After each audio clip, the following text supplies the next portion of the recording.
Good evening, everybody, and welcome to the LFC Transfer Room. My name is Louis, and joining me today is the man himself, Mr. Deadline Day on the LFC Transfer Room, at least. It's Jack Edwards. How are you doing? I'm doing very well. We've had time to kind of process yesterday's bombshells. The match, amazingly, took a major backseat after a positive result, which was nice to see. It's been a crazy 24 hours, as we mentioned before we got on, and more to talk about, which is kind of crazy to think about. That we got one signing, not even, I mean, it's almost done, but maybe another one to kind of usurp that news and be even bigger than that. I'm sure we'll talk about that all throughout today. Yeah, absolutely. Of course, Cody Gakpo pretty much looks like it is done and dusted. It's just the medical that needs doing. The contract signed, um, transfer fee agreed, and it's happening. It feels a bit of like a fever dream. Doesn't quite feel real yet, especially with how early and how swift it's come about. It's probably the closest transfer like to Fabinho, isn't it? The way it just came out of thin air. Like we were linked with him, but there was never anything like super concrete, was there? No, it was really kind of a strange one because I thought he was going to United. I had him nailed on for United in my head, and then out of nowhere, things just kind of take a complete 180, kind of as you mentioned. And it really was refreshing to kind of see the timeline tweets where people were saying, like I think it was like I forget the exact time, but less than an hour after Paul Joyce tweeted it for the first time, Liverpool interested Cody Gakpo. Literally less than an hour later, we're looking at PSV Eindhoven Facebook posts and posts on their website about how it's done. And that was amazing to kind of have it go that quickly. And it does show the differences in how we operate compared to Manchester United because they, similar to the Fabinho one, they may have been linked to him for a while. They may have been kind of dealing with the situation. But when people start hearing about what we're doing, it's really, really close. And that's what I love about Paul Joyce is when he tweets, something's going to happen. When he tweets, he has that kind of that aura around him, which is amazing to see. Absolutely. Thank you to everybody who is joining, by the way. It's 42 of you already, which is incredible. Please do make sure you like this video to stick around and make sure you subscribe to the channel if you haven't done so already. We are the #1 place to be on YouTube when it comes to Liverpool transfer news, 100%. And good to see some of you in the live chat already. Jen, Elias, Casey, Matthias. Hope you are all doing well. Please do get involved in the live chat throughout this stream. We will go to it from time to time for any questions, any updates, etc. And it's good for you guys just to have that bit of back and forth. And Jen, already, thank you very, very, very, very much. It's we've run out of superlatives to describe you, but it's very much appreciated. So in terms of today's stream, Cody Gakpo, we'll definitely go back over that and talk about him. And then a bit later, we're going to talk about Enzo Fernandez because and it's always the way of Liverpool anyway, whether it's got legs to it or not. But when one transfer is announced and confirmed, immediately it seems like to Twitter we're going to go and sign another 2 or 3 players instantly. And Enzo Fernandez has fallen into that trap. How reliable is it? How advanced are these potential talks? We'll have a chat about that in a few moments' time once a few more people have come and joined us. But for now, let's enjoy what we've got, and that is Cody Gakpo, isn't it? So, Jack, I wasn't on the stream with you yesterday, but what was the general feeling of everybody when that happened? It definitely was happy. We're doing something. I think that general feeling prevailed over any concerns around the transfer because there are some that exist. He's going from the Dutch first division now to the English first division. There's always question marks. Can they make that transition properly? He's 6'2", which as a forward, you always think, like, is he going to be kind of just your brute, lob the ball up for him, hope he wins it in the air. And so I think there's a lot of misconceptions about not a ton of people watch PSV Eindhoven or the Europa League, which is the continental competition they play in. So there's a lot of question marks about him. So I think there's a lot of excitement. Whether that pans out into product or not, I think is wide open for the club and the player to have success with, which is the biggest vibe that I got was we talked a little bit about Darwin Nunez as well and kind of the highs and lows for the Uruguayan forward, and said a very similar patience is probably going to be required.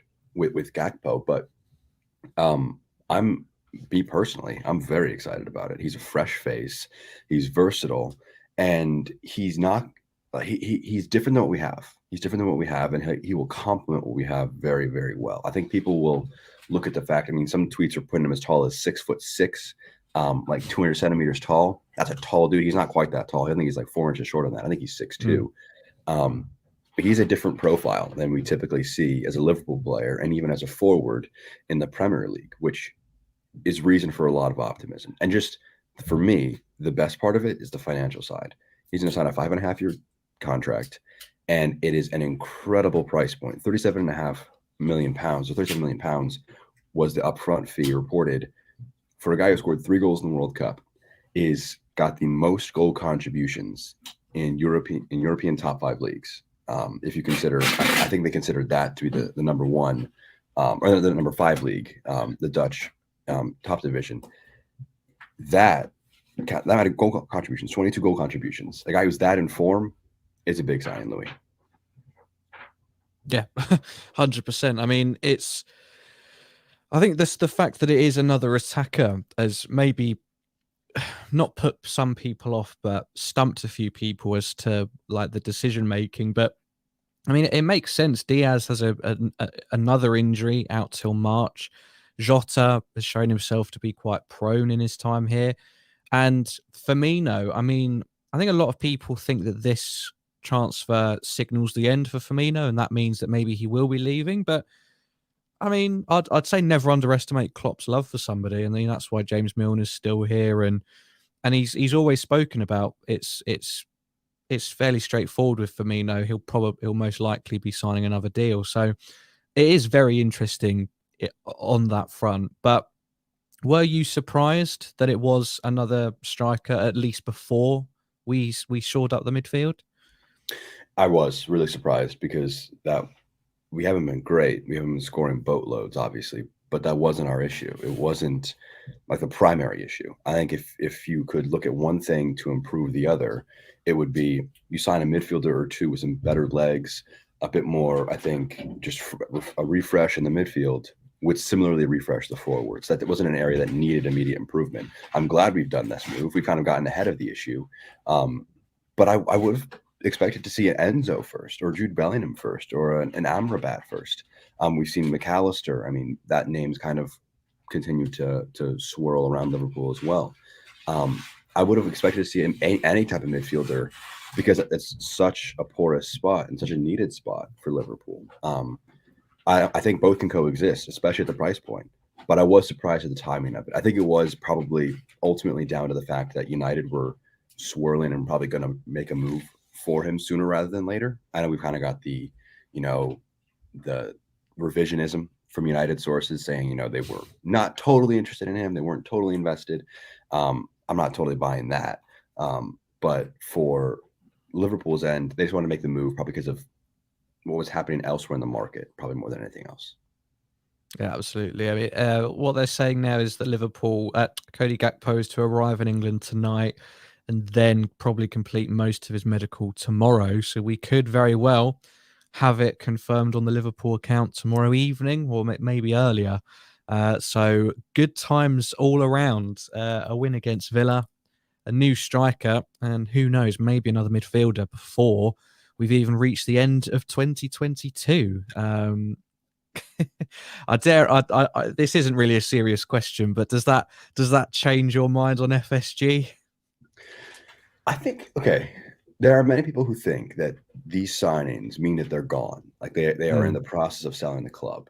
But if they're keeping the club and they're making these moves, I question why you would be. I mean, look, I'm not their biggest fans, but I'm cool with them if they're going to make these kind of moves because they need to make these kind of moves. They need to do these kinds of decisions. And if they're going to do that and they're willing to do that, I mean, I'm not going to be crying about it. I think my real attention can fully almost return to the football pitch, so to speak, because there's just going to be a quality product being put out there, and there's not going to be issues with players kind of aging out and a lack of refreshment. If we sign Enzo Fernandez and Jude Bellingham, that is a little bit of a case of shiny toy syndrome letting me forget about my past issues with FSG, but they would have spent £200 million in all likelihood to refresh the midfield. You have to kind of respect that. Doesn't change my mind, but I almost, the pitchfork lowers a little bit for me. I don't know how you feel about that, Louis. Yeah, no, I thought I'd just put that one out there because I know it's a bit of a touchy subject with some, you know, divisions of people, which is fair enough. You know, we've all got our opinions on it. It is interesting, and at the end of the day, as you said, we'll never quite know. I mean, Jen's theory is that Klopp and Julian. I mean, it feels like Klopp is gaining more and more control as the days go by. And to be honest with you, I don't know if that's a good or a bad thing, because, you know, he is the manager of the first team at the end of the day, and I know he's always had a big impact on the ethos of the whole club. You know, the way that all the teams play, the first team all the way through the academy, and that's why we've got so many players coming through now who look, you know, fairly comfortable in our first team, what have you. But in terms of transfers, I mean, it just depends on how you imagine things go, which again is something that we'll never know. Some people think that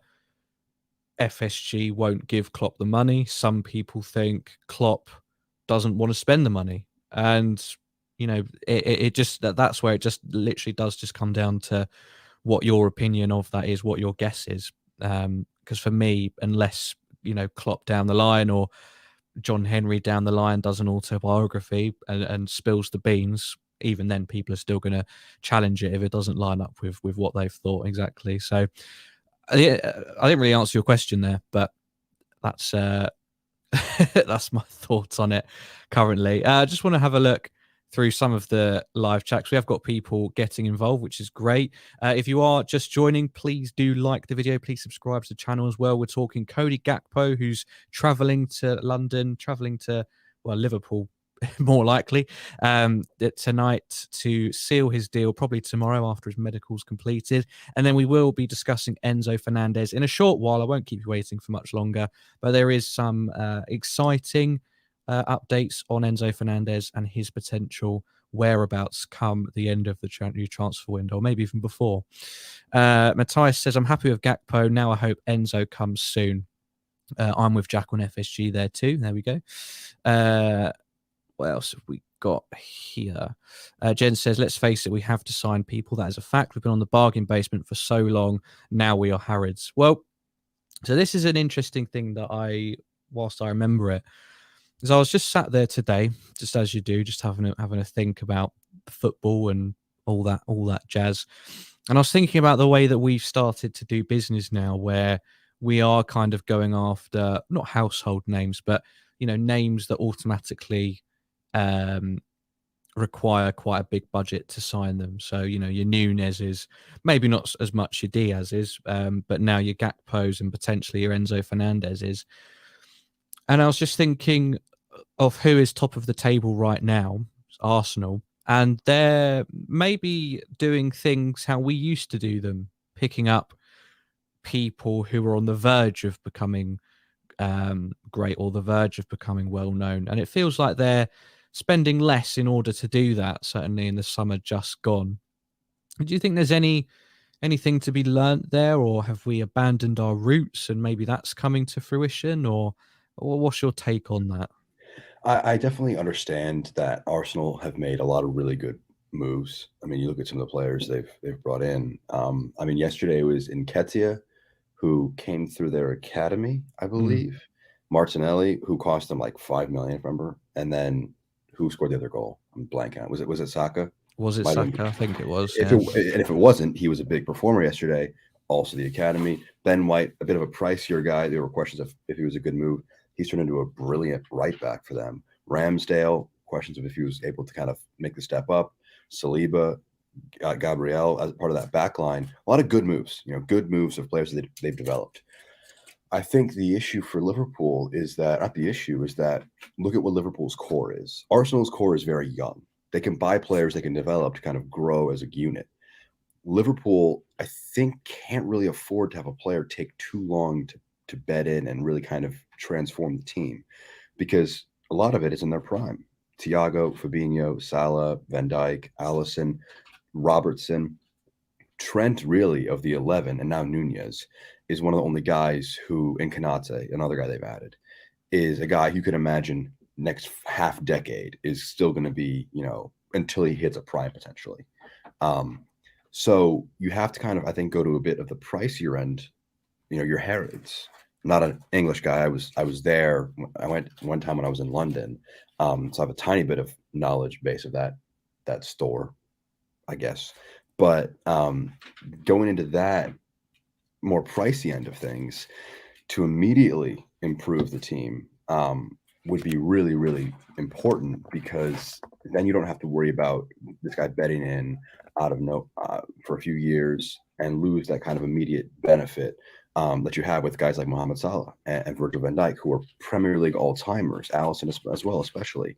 These all-time Premier League players, you don't have to worry about them taking some time to develop in. So I get the Enzos and the Bellinghams and the Nunez's of the world. They have incredibly high potential, but they don't need a ton of time to really push the needle for Liverpool.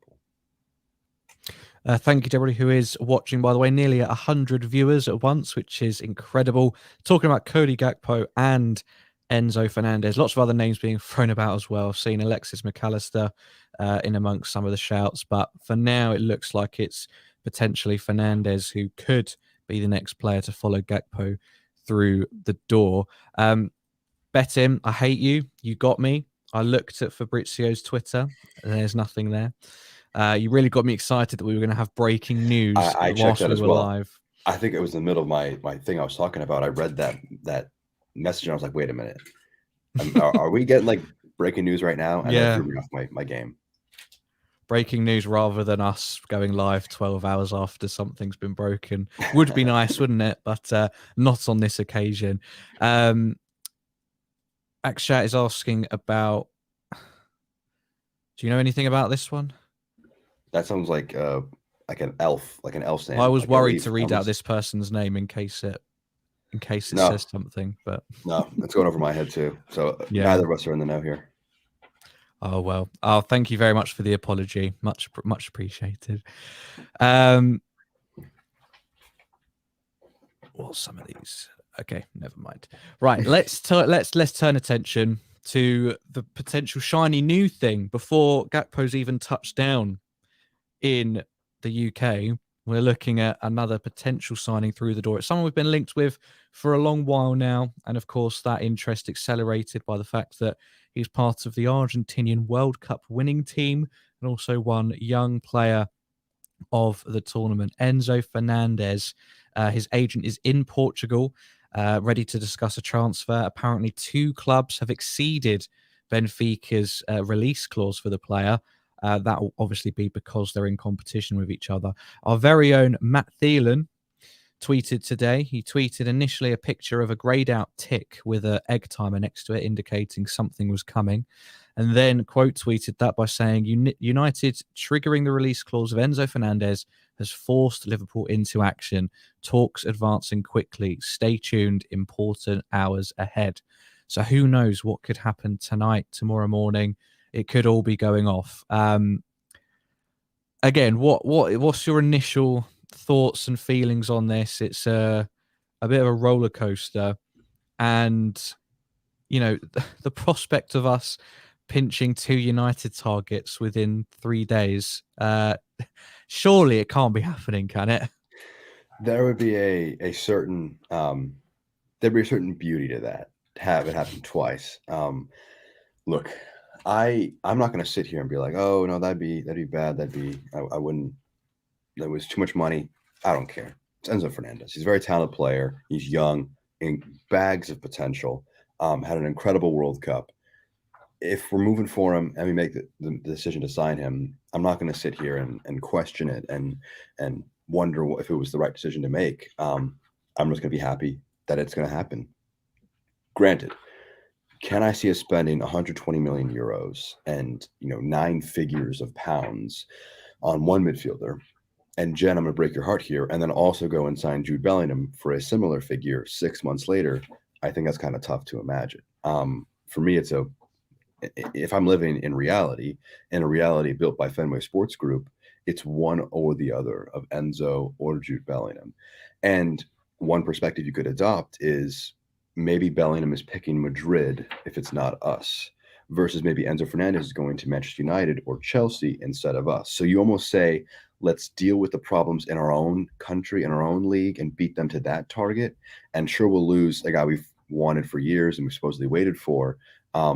That's the only downside to the Enzo transfer for me, is that it may prohibit us from signing Bellingham, a guy we've looked at for literal years now. But if we're signing Enzo Fernandez, the midfield is still transforming at almost as much if it was Bellingham. I'm not sure which one would push the needle more. I'm not sure there's really a way for you to find out. I would be over the moon with it, and it would show an incredible amount of ambition if they triggered that release clause at 120 million euros. Well, this is where the potential roundabout of transfers gets quite interesting. So whilst we seem to love pipping United and Tottenham to their transfer targets, Real Madrid also seem to like doing it to us as of late. Of course, beating us to the signing of Aurelien Tchouameni. And of course, they are also interested in Jude Bellingham. But with all of this hype around Enzo Fernandez, Marca have come out and said that Real Madrid have now marked Enzo Fernandez as their top alternative to Jude Bellingham. Now, that sets up something very interesting. So we've obviously got Man United, who it looks like they are one of the teams who has met or exceeded that release clause. Liverpool, hopefully, we're the other team. But we've also got Chelsea, who apparently have staged a late bid, and it looks like they might be potentially entering the driving seat. And Real Madrid now entering that fray. Let's ignore United and Chelsea for now. Just how interesting is this dynamic between Fernandez, Bellingham, Liverpool, and Real Madrid? I think I know what most people's answers are if I put the two players to you, but it's I'm trying to wrap my head around it now. So we could potentially sign Fernandez now, which would be great to bolster our midfield for this season and beyond. Don't get me wrong, but in terms of making sure we definitely get into the top four, maybe win a trophy, maybe go far in the Champions League, Fernandez would be fantastic for that. Bellingham, that most likely would not be able to happen until the summer. If we, what do we do? Do we take a hit on Fernandez and not bother in the hope that Madrid try and go for him? I don't know. Or do we put all our eggs in one basket with Bellingham? I think what we should do is you mentioned just kind of the interesting dynamic in Madrid and Liverpool and just kind of how they battle for targets. Look what happened with Tchouameni. You know, we waited on Bruno Guimaraes in January of this year, 2022. We said, no, we won't sign him. Newcastle went and signed him. He's done a really good job with them. We said, no, we're going to wait for our guy, Tchouameni. And it's exactly this comment. It's exactly this comment, because we waited for our exact guy. There wasn't a release clause. There wasn't, a pre-contract. There wasn't anything nailed down. And we waited, and we decided we're going to wait for the guy. Enzo is he the guy? I'm not 100% sure. I believe he could be. The risk you run if you don't pull the trigger now is you get into a battle with Real Madrid. They've beaten you once. Do you believe you can beat them again? I think for Jude Bellingham, it's different. Tchouameni and Bellingham are just different guys. They have different priorities. I think that the project at Liverpool could be very appealing to Jude Bellingham. But you're leaving that open to a chance. Not only to Madrid, but also Manchester City. And obviously your Uniteds, your Chelseas, your Arsenals, your Tottenhams, all of these English clubs who have oogles of money because of how successful the league has been doing recently. If you just get him done, you don't have to worry about what if we don't get either. Because I think if you're left with the egg on your face and you get neither of them, you're really, for the next decade, saying we should have had one of these premier midfield products. And I think that it would make sense and it would be the shrewd thing to do to go for Enzo. But I think that would also probably close the door on Jude Bellingham. I would have to imagine. Like I just don't see a world in which we sign both, to be honest with you. I don't know if you see it differently than I do, but I just think that, we have saved money in these past windows, but you have to pay them a lot of money in terms of their wages. You have a lot of players already on high wages. And you're not going to recoup a lot of that with your players moving on. Your James Milner, your Oxlade-Chamberlain, your Naby Keita, who open up the spots immediately. You're not getting transfer fees for them. They're just moving on free transfers in the summer. So there's just, and Firmino as well. If he doesn't sign a new contract, maybe you sign a new contract, you sell him. But in terms of assets you can receive, you can sell to receive money. There's not a ton going on there. So I think it's not easy. It's not easy in the spot of FSG and Klopp because you have to balance so many things. But I just don't know how. And it's a struggle for me to think about my own thoughts about it, let alone having to spend 9 figures worth of money on not making this mistake, because this is how titles are won and lost, by making these moves properly or improperly in these moments. I mean, that's the interesting thing, isn't it? Like you said, you can't be 100% sure that Enzo Fernandez is the guy. I feel like when you're spending £100 million or close to it or just above it, you need to be pretty certain that he's the guy. And look, at the end of the day, we're just putting names into the ether because we see, how well they've played. We see potential fees, etc., and we just assume that we know the best way to distribute someone else's money, as always. But £100 million for one midfielder when arguably we know we need 2 or 3.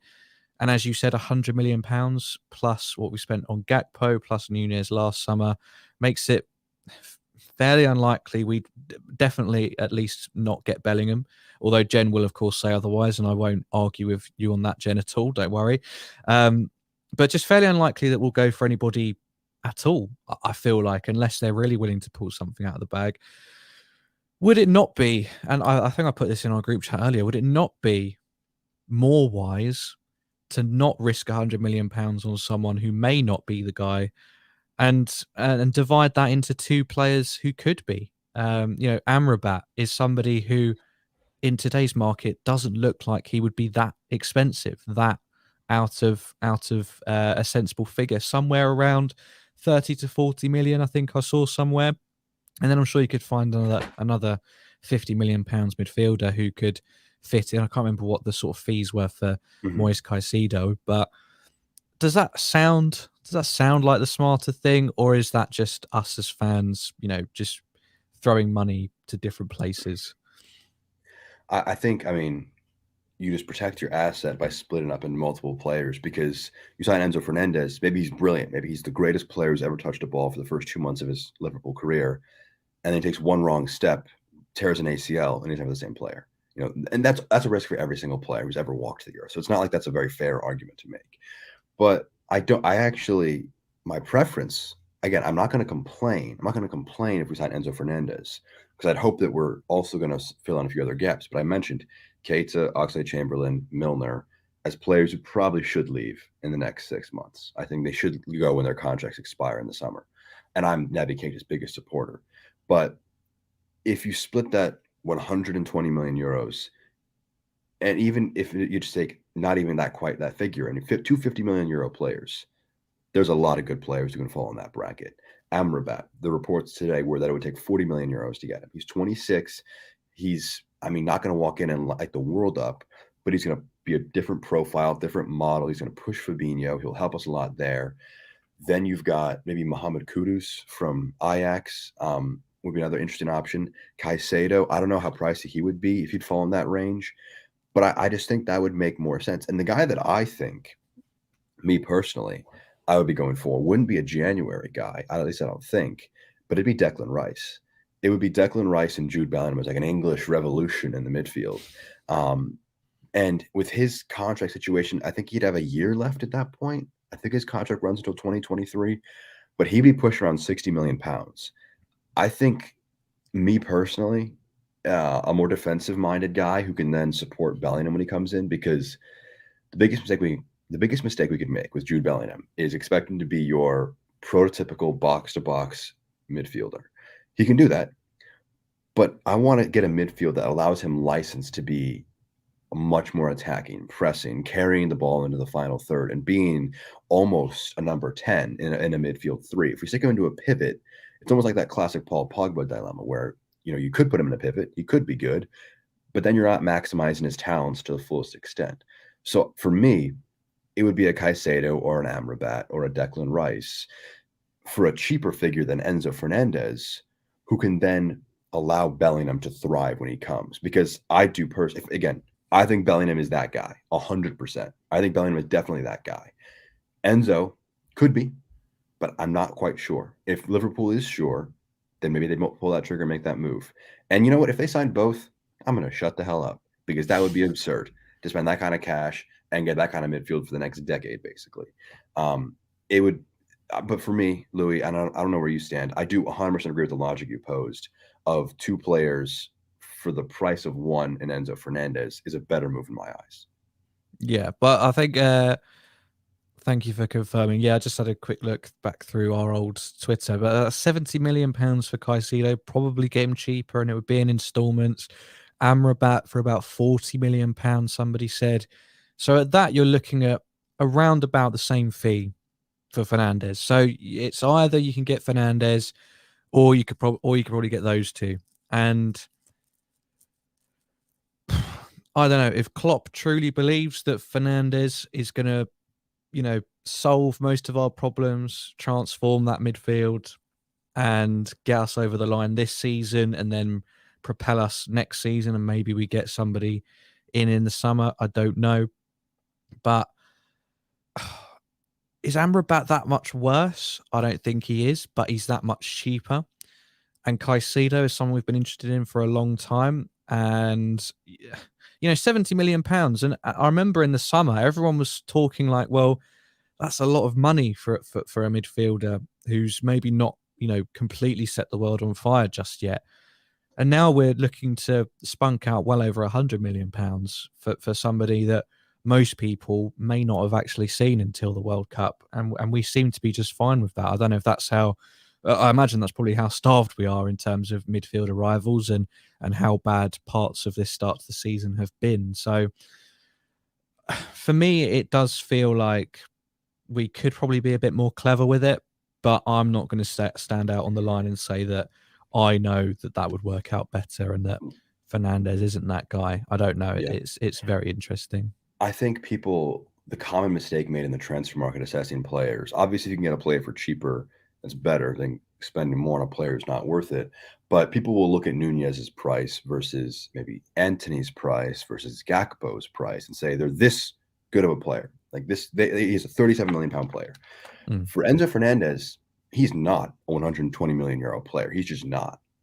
He had a great World Cup. He was the best young player in the World Cup. But it's his release clause. And that's brilliant by Benfica, to be honest, to put a release clause of that figure, because they can just sit back and say, pay the release clause.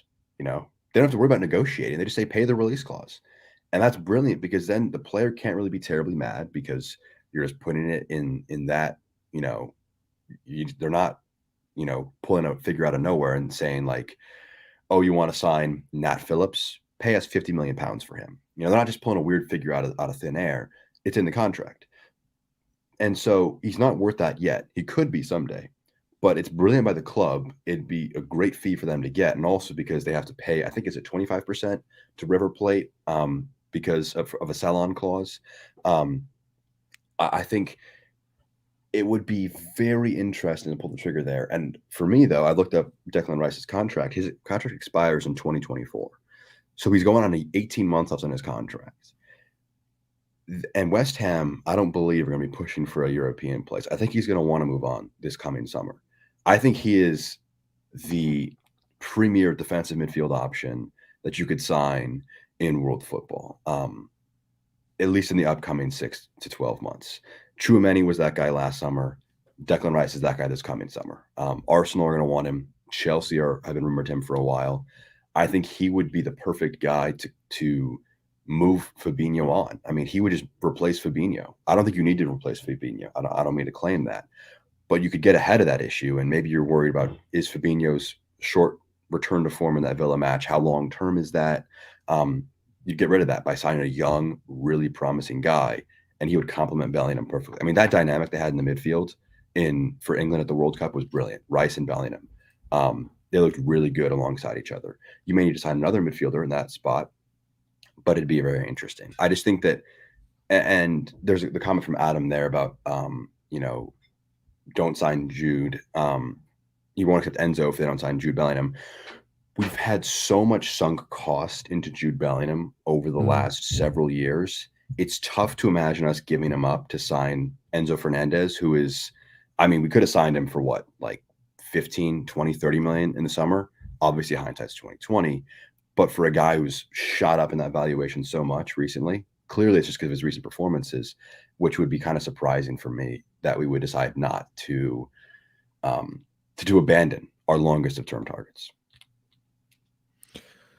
Yeah, and Ragepot also with an interesting theory, especially about the nature of us starting to spend money when it looks like FSG want to sell. Bear in mind, I think FSG are investing with a view of being brought out, so they're willing to spend as they know it's increasing the value of the club. I mean, that's interesting, isn't it? Because if the people looking at us are genuinely interested in the football side, or they've got people around them who know about the football side, they would be looking at our squad and thinking, do you know what, that might be starting to get to its last legs. And not that would, completely put somebody off, but maybe sweeten the deal a little bit if they've got a leaving present of a £200 million invested into the squad. It's not a bad theory, is it?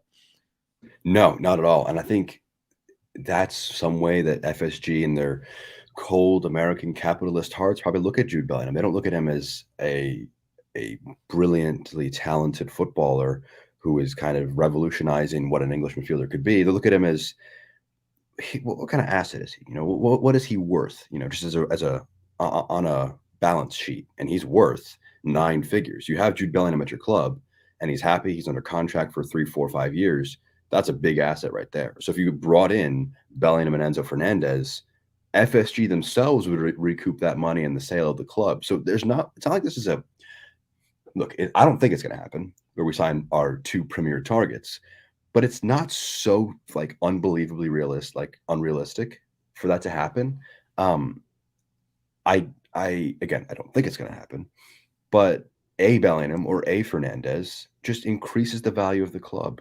And it shows that the owners who come in just won't have to buy that player. They won't have to, revolutionize the midfield like FSG already did. So it's not like, if there ever was a time for FSG to really lose their minds and wonder if like John Henry hit his head falling on Christmas Day and maybe he isn't thinking right with how he's spending his check and how he's opening his checkbook, it would be now, because that money would be able to be brought back into the club. Which would be a very smart, it'd be smart investment. It'd be a very smart investment.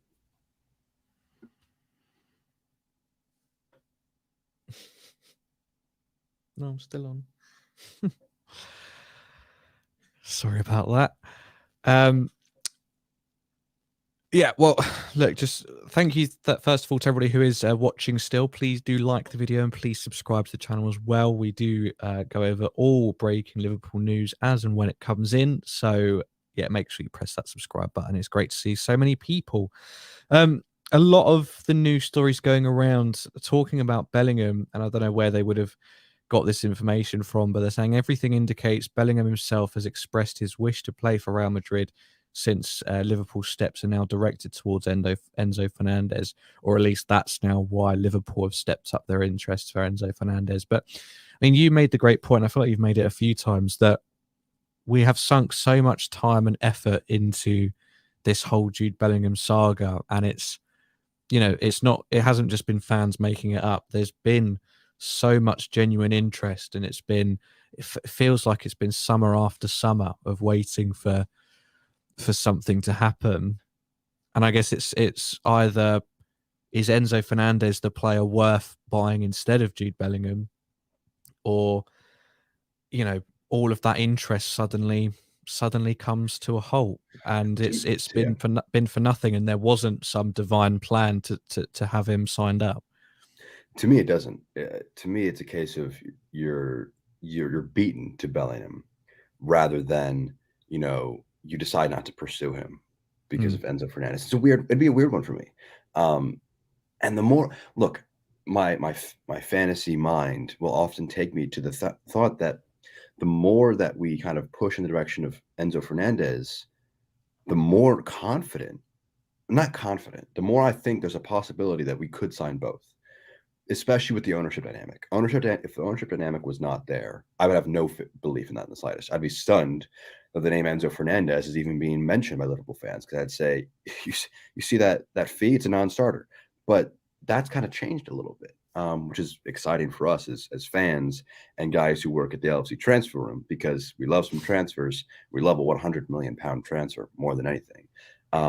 I think, look, if we didn't have issues with the funding, so funding issue removed, and it comes to the summer of 2023, we have Champions League football, hopefully, and it's us versus Madrid going head to head. We could almost have this body of work saying, we've believed in you. We've wanted to sign you for a long, long time. We could have gotten you when you were still at Birmingham, but you kind of went across, you left England, you thrived. We've courted you. Klopp's talking him up in the pressers, which was that big embargoed news, I think a couple days ago now. I think we beat Madrid to him. I think we would beat Madrid to him. The club that I'd really worry about, not really worry about, but another club I'd worry about is Manchester City. What if Pep Guardiola says, I want to get my hands on that guy in the midfield? And that would be a scary thought of Jude Bellingham in a Manchester City midfield. So I think if we don't go for Enzo and we don't end up, maybe he goes to United or Chelsea or even maybe Real Madrid, that means all of our eggs are in that Jude Bellingham basket. And I think that would just be consistent with the last 2 years of this club, where we've pushed off midfielders who said, we'll sign Bellingham, we'll sign Bellingham, we'll sign Bellingham. He was this fix-all for everything. And for us to kind of turn our heads on that, I would question that. I would say, what was the plan here? There was clearly not much planning that went on to kind of make this immediate switch, unless they're that much in love with Enzo Fernandez, which would surprise me there. RagePot says, guys, I'm not trolling. I know a guy at Sky Sports, it's triggered Enzo's release clause, and we have now acted on that. Well, if that comes through, we will shout you out on the next stream. No problem with that at all. Hyla, good to see you. Hope you're doing well. You've missed a lot by the looks of it, but good to see you, and I'm sure you'll have some information to share with us at some point. In regards to Bellingham, BHM says it's not just about him wanting the move, though. There's other factors involved. I think there's been some conversations going on about that. Look, I mean, we don't need to massively tread on the Jude Bellingham stuff. I think we've kind of done it to death, and there are some positive stories going on at the moment. Gakpo and Fernandez, of course, being the big ones. But you said you believe that we would beat Real Madrid to him, and why are you so confident in that? I think Tchouaméni and Bellingham, I mentioned it earlier kind of briefly, they're different players. They want different things. I don't know if Bellingham was a Liverpool fan growing up or anything. His name's Jude. He's got the Beatles connection. The built-in chants from the crowd or the songs from the crowd are going to be brilliant. I just think it's the time invested in the transfer. We have kind of been out there for so long. And also, you look at agent Virgil van Dijk and what he was doing with Cody Gakpo, kind of talking him up a little bit, saying United aren't at his level. I'm excited for his next move. And then I imagine he's very happy that he's getting his countrymen to join the club. Very similarly, I mean, look at Bellingham's celebration with Jordan Henderson at the World Cup in the first match against Iran. And then look at Trent. I mean, they already have this built-in group. And I think that would just be the perfect cap off for Henderson's Liverpool career, more or less. If he says, all right, guys, maybe you didn't like me the last 2 years, but here's Jude Bellingham. You guys are going to forgive me now? And then everyone would be like, yep, you're cool, Jordan. Like, if anyone had any issue with him, it would evaporate if he was the deciding factor there. But we've put the feelers out there. We're talking him up in pressers with Klopp. We have shown a dedication to wanting to sign him. Versus at Madrid, he'd be just another cog in their midfield, with a brilliant midfield, no doubt. Tchouaméni, Camavinga, Federico Valverde, and then Jude Bellingham. That's mouth-watering. That's an unbelievably quality midfield. At Liverpool, though, he's the guy. He is the revolutionary sign in the midfield. You can make that pitch. You could say, oh, he could play alongside other guys, be part of a cog of a machine, versus be adored in his homeland, in the country that he's from. I think head to head, Madrid versus Liverpool, I think Liverpool could edge them when you kind of build all those factors in, and also just agent Jordan Henderson. He's got a big pull as well that you got to always factor in. Yes, Cody is done, just barring a medical, so he could still fail his medical. I guess is the one thing to take from that. But it looks like we're in good hands, and we will have another new forward to welcome to the team. Let's just go back to Cody Gakpo just for a brief moment. We look at what our attack could look like for the Brentford game. We could have Darwin Núñez through the middle, Mo Salah on the right, and Cody Gakpo on the left. Now, not only does that have some blitzing pace in it, but it's also massive, and that's quite a feat to have brought in Núñez and Gakpo so close to each other. And then on the bench, when they're all fit, you've got Jota and Diaz and Firmino as well. It's, we have suddenly, through the course of 2 transfers, rebuilt our forward line.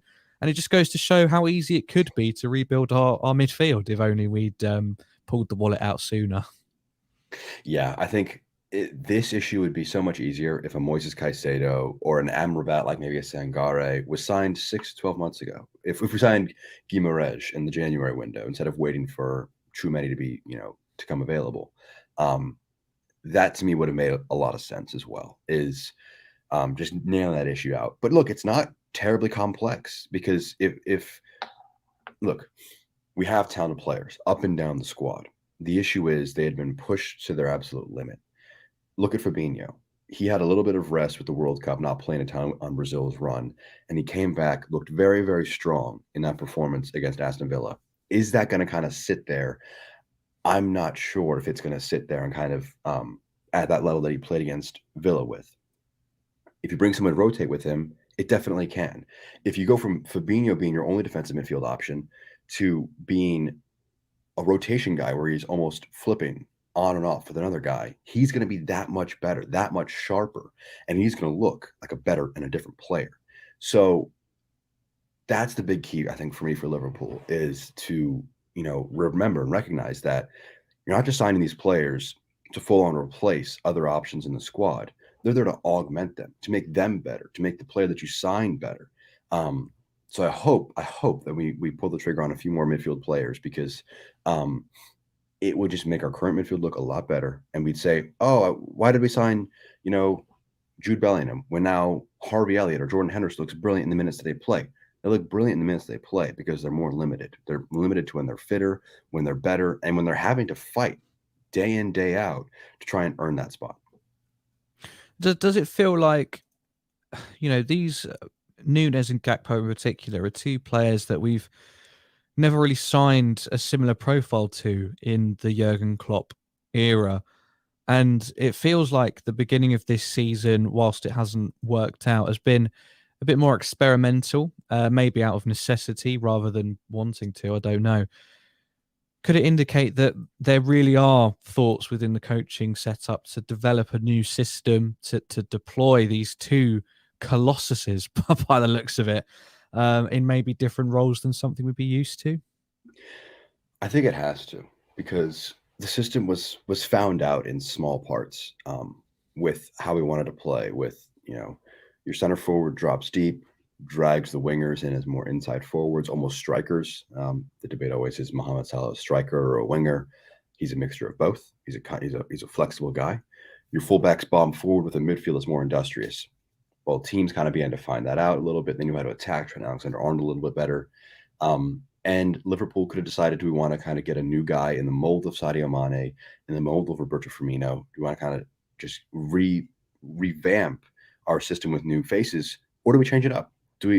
Is Gakpo and Núñez, is that left wing center forward dynamic? How different is that going to be? I think Gakpo and Núñez are going to play brilliantly off of each other, because I think people will look at Gakpo, think of him as a guy who likes to play his back to goal. He's a striker in waiting. He's a creative guy. He's got 12 assists this season in the Eredivisie. He is going to feed Núñez very well. He likes coming onto the right side, obviously. He's going to complement very well with Tsimikas and Robertson. It's not a complete revolutionary change, like from, going from the 4-3-3 to like a 3-5-2 or something like that. We're not changing that fundamentally, but it's new. It's different. Teams aren't going to be able to defend the same way they used to defend against Liverpool, to attack the same way they could have attacked against Liverpool. And if Bellingham and Enzo Fernandez are signed, for instance, and they play with maybe Fabinho as a holding midfielder, that's a tantalizing lineup, because you have two players who are brilliantly technical in the middle of the park, who also have the tenacity and the defensive awareness about them to be involved in being more of a workhorse midfield. It'd be almost everything about a Klopp midfield that you'd want. You'd have the Felipe Coutinho side of things, who are capable of brilliant moments of magic, and the Jorginho Wijnaldum, capable of carrying the water for other talented players alongside them. It to me is very healthy to see the team kind of beginning to really show signs of a proper refresh, because there was a bit of an issue with kind of getting a little bit stale. But yeah, I mean, Van Dijk, I'm glad that he's beginning to use his aura, because he's a talented player. He's respected amongst all quarters of football. So to kind of see him be able to kind of flex that a little bit, I'll toss a name out that we haven't even talked about. Bring in another one of his fellow countrymen, Frankie de Jong, and I will be one happy camper. Very, very optimistic there, but that'd be fascinating to see. Do you think there's any reason to be concerned about Luis Diaz? Picked up another ligament injury, and those are the kind of ones that in some way or another stay with you for life, in terms of it. The area is a bit weaker, more likely to pick up other injuries. May have affect his abilities in terms of speed or explosiveness, etc. Do you think that I think predominantly the reason we've gone for Gakpo is because United were getting into an advanced stage, and Gakpo was on our list, and we've decided to do what we did with Diaz, just cut our losses and just go and get it done now. But do you think part of that could be because there's a concern over Diaz's injuries, and also Jota as well, who's picked up a niggle a few times whilst he's been here? So that's on our last two streams with both Diaz and Jota. You don't know how they're going to recover from these long-term injuries. Diaz, can he trust his knee when he tries to drive at a defender and he has a few step overs and he wants to power past him? Is his left or right knee that he hurt? I forget which one it was. I don't know if you would know that offhand, Louis, but no, not offhand. Let's just assume it's his right knee. It's one of two. It's a coin flip. Let's hope I picked the right side. And he tries to drive, towards the byline as a left winger. Does he trust his knee to hold? Does he powers past a fullback? We don't know. So to me, this signing of Gakpo, I look at it as a glass half full situation. I look at it and say, this is a wise investment to protect Diaz. Diaz does not need to rush back. Look at Reece James today. He came back after a long-term injury. He played, got another leg injury. It wasn't directly correlated one or the other. He was rushed back too soon. But you don't know what's going to happen in recovery from injury. So for me, for Diaz, I don't fully agree, Albert. I'm kind of supporting your point on Diaz may not come back 100%. I don't think we should sell him immediately. No, I do think we need to be recognizing the fact that look at what happened with Alex Oxlade-Chamberlain and Naby Keita. They got injuries. They never fully recovered from them. They were shells of their former selves. And we didn't bring in guys to allow them to fully recover and take a lot of time off. And we didn't sell them either. We didn't do one or the other. We kind of just hoped they were going to get it together. So for Gakpo, it's brilliant to me, because he can not only coexist with them should they be fit and back and firing, and then everyone's happy because you have your best forwards back. They're all fit and healthy. And if they need more time, they don't need to rush back because you've got a really solid left wing option. So to me, it really helps. Again, goes back to what I talked about with Fabinho. Protect your current assets, make you better in the short term. And when everyone's back in the long term, it is a deep and it is a versatile, exciting forward unit. That really, really smart move with Gakpo. I every time I think about it, the more I think about it, the more excited I get, because it's just the more layers you look into it, very, very positive to see in that sense. Absolutely. We've now got well over 200 people watching us, which is insane to think about. But that means we should have easily 100 likes. So if we don't, I haven't checked, but if we don't, get on it. Make sure you like this video. And we should have a few new subscribers as well. Please do press that subscribe button.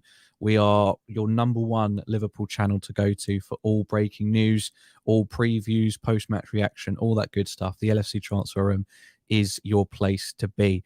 Just following up on that, Albert's come back and said, we are not ruthless enough. I won't reveal my professional opinion, but take it from me, a player with an MCL and an LCL will never be the same, ever.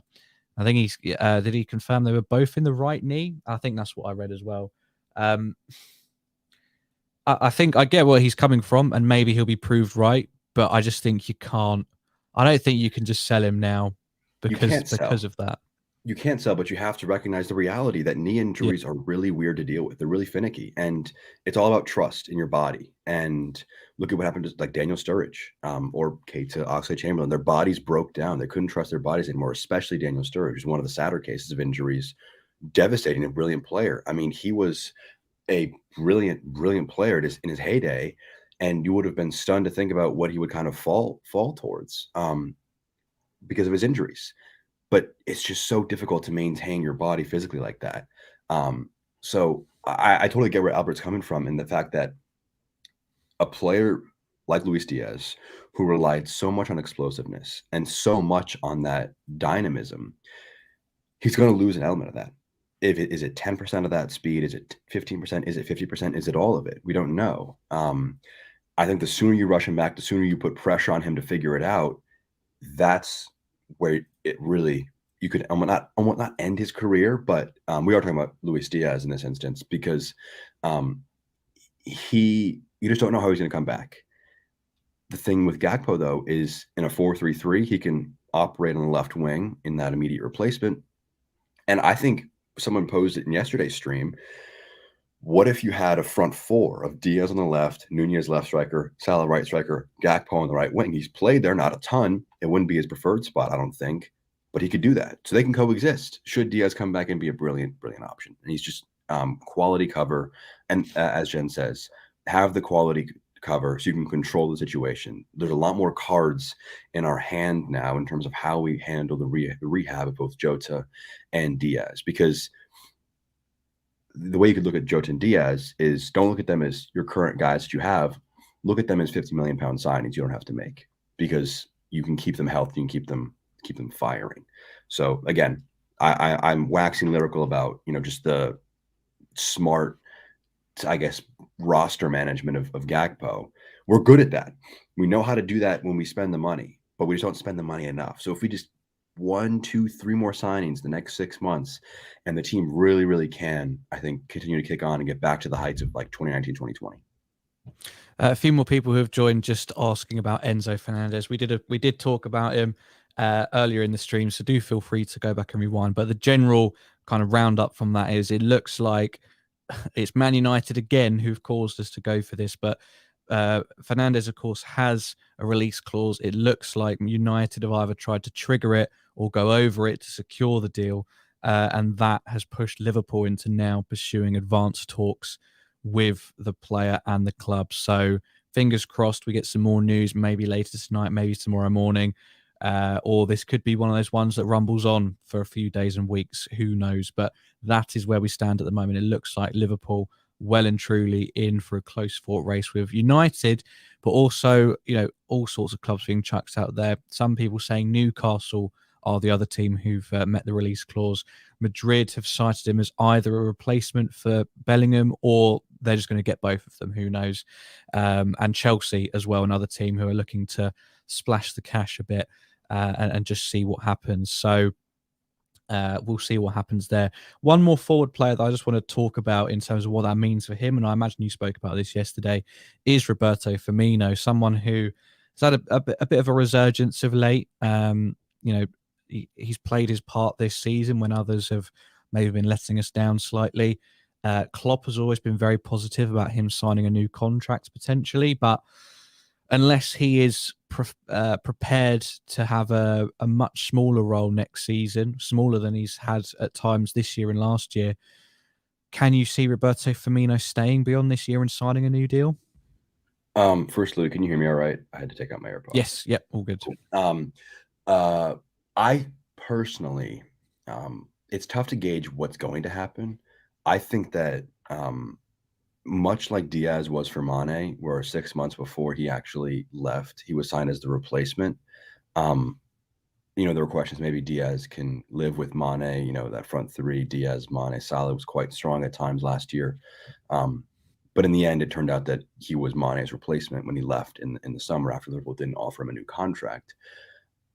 For me, Firmino is being replaced by Gakpo in a very similar sense. I just don't see us having those 6 forward options. I don't think we sign him to a new contract, if not just to keep things simple. It opens up a squad place for Carvalho, especially for Harvey Elliott. I mean, he's not going to play as a forward necessarily, but I mean, and like Ben Doak looked good against Villa. Like he looks like a solid option. I just think that it makes sense for Firmino to go after this season. If something changes in the next few months, maybe you decide to give him another year or two. But for me, it makes sense for Firmino to go. Just because I wonder what he has like left in the tank. So I would, if I had to guess, if I had to tell you like what I think is going to happen, I think it will be Firmino going on a free. And I think that'd be the best for all parties. I said it yesterday as well. But then Firmino doesn't have to worry about a club that he wants to go sign for having to pay a transfer fee, as well as paying him his wages. So he has, I think, probably more options next year, which would be a really good, I think, parting gift to a guy who's given a brilliant, what is it now, 7 years? Did he sign in 15 or 14? I think he signed in 15. So he'll have done 8 seasons. Is it for Firmino? Something like that? Something like that, yeah. Just a brilliant servant to the club. I think it'd be a really, to me, letting him go on a free would not be a testament, like a negative thing, but it would be a tribute of respect that you've done so well for us. Your next journey unimpeded. Instead of a transfer fee, maybe that's your signing on bonus. So have a nice last payday, whether it's in Europe or maybe it goes back to South America and Brazil or something like that. Unsure what he would do after that. For me, it makes sense for him to go just because of options. And just Gakpo, I think, is just a similar Diaz-Mane situation. Just 6 months before he goes, we sign his replacement. I think we'll wrap it up there for today. Just before we go, though, Albert says, if Man United had 105 million, why don't they have 37 for Gakpo? Well, I think it's a little bit more. I think it's more to do with player choice potentially, or maybe the nature of the installments or what have you. It looks like at the 11th hour, once again, Liverpool have just come out of nowhere and bedazzled the club and the player. It said that Julian Ward's working on Christmas Day pretty much, met up with the PSV director and pretty much sorted out most of it there and then. It looks like United have had their coach parked outside PSV's stadium for a while, trying to do what we've done with Bellingham essentially, and just waiting and seeing what could come about. And then we've suddenly pulled in with a Ferrari. Gakpo's hopped in and driven off. I do want to mention, I think it always made sense for Gakpo not to go to United because they have Marcus Rashford, who I'm a big fan of, playing on the left wing. I don't think Gakpo is a striker. I think he can play there, but I just don't think. Interestingly, there was an article that said that if his preferred position is as a striker, that's where he would prefer to play. And when I read that, I thought, well, go to United. Then. Yeah, that would make a lot more sense. But I think maybe at Liverpool, he's being signed as a left winger. At United, he'd be signed as a striker for that aspect. I mean, and he also has the same agent as Eric Ten Hag. So people were making fun of Ten Hag for like his agent is quite literally the same as a player, and he couldn't get the deal done. I just think that positionally, he made more sense for Liverpool than he did for United, and that's not even like a biased aspect. I think that would make sense there, and like I'm glad that he chose Liverpool, obviously, because he's a brilliantly talented player. He's a great option, a great rotation guy, and he's versatile. He's got a unique profile that we don't really have in the team right now, and he will help us immediately. I mean, he could start at Brentford. That's an insane thing to think about. Is like literally 4 days from now, he could be playing in the Premier League for Liverpool because that's how bad of a need we have for him short term. So that does matter. People say, you got to think about long term. Getting Champions League this year is vitally important. So if you sign him and you're able to handle that, in the short term, that's a big deal too. So I'm glad that we're pulling the trigger now because it makes a lot of sense. Albert again just says, you have Fred and Casemiro, why would you spend 105 million on another DM? Well, in my personal opinion, I think Fred is horrific, and Ten Hag will be wanting to get rid of him as soon as possible, but he can't do that because they haven't got a backup for Casemiro. Casemiro, although a fantastic player, fantastic signing, was a desperation signing for United. They, if they hadn't have gone through that early season spell of getting pummeled by Brighton and then pummeled 4-0 by, Brentford, I don't think Casemiro would be there. He was a reactionary signing, somebody who will do a fantastic job for them this year, but is slowly but surely approaching the autumn, the twilight of his career. And Fernandez would seal up that position, learn more from Casemiro, and then eventually kind of fill in and become the main dog there. So look, I think it's pretty much accepted that Man United are in for who are we trying to sign again? Fernandez. That's it. And can we do what we did with Gakpo and try to show them the proper way and give them a project that they'll want to be a part of? Who knows? But we will be here for all of it. Jack, thank you very much for keeping me company this evening. Thank you, everybody who's not only been getting involved in the live chat, which is great to see, and it's always great to interact and chat with you guys, but everybody who's been watching as well. Lots of new faces, I'm sure. Please do make sure before you leave that you like this video. It really does help us out, helps us get seen on the algorithm. And please make sure you subscribe to the channel as well so that you can always see our new videos coming up on your feed from now on. So if there's any breaking news, you'll know where to find us for all the latest on it. I've been Louis. That's been Jack. This has been the LFC Transfer Room. Have a lovely rest of your day. Take care.